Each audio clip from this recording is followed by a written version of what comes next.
हम लालिमा झा सब बड़का जेठका के प्रणाम कर रहल छी और मधुश्रावणी पंचमी चल रहल छै। ओहि शुभ अवसर पर हम एकटा पावनि के गीत सुनाबऽ जा रहल छी जकर बोल छै बनहि में पूजबै हमहूँ पावनि।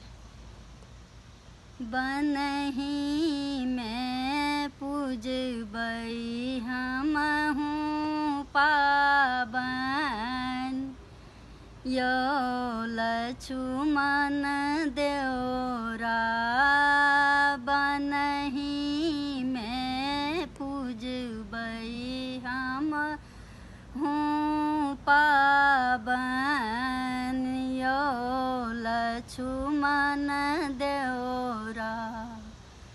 कहियौन ग कौशल्या सासु के गौरी बना क देथिन, कहियौन ग कौशल्या सासु के गौरी बनाए देथिन।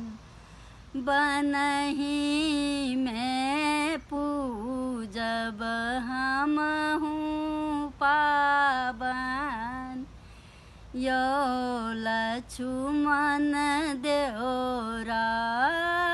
कहियौन ग सौमित्रा सासु के नाग नागिन बनाए देथिन, कहियौन ग सौमित्रा सासु के नाग नागिन बनाए देथिन। बनहि में पूजब हमहूँ पावनि, यो लछुमन देओरा। कहियौन ग के कई सासु के लाबा भुजिए देथिन, कहियौन ग के कई सासु के लाबा भुजिए देथिन। बनहि में पूजब हमहूँ पावनि, यो लछुमन देओरा।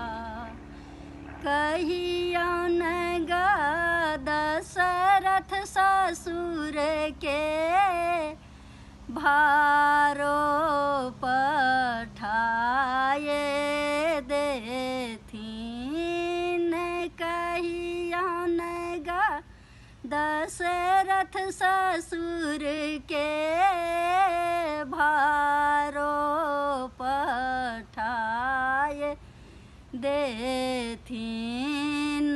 बनहि में पूजब हमहूँ पावनि, यो लछुमन देओरा। बनहि में पूजब हमहूँ पावनि, यो लछुमन देओरा। अब अगर हमर गीत सबके पसंद आवे तो लाइक करब, शेयर करब, सब्सक्राइब करब हमर चैनल के। धन्यवाद।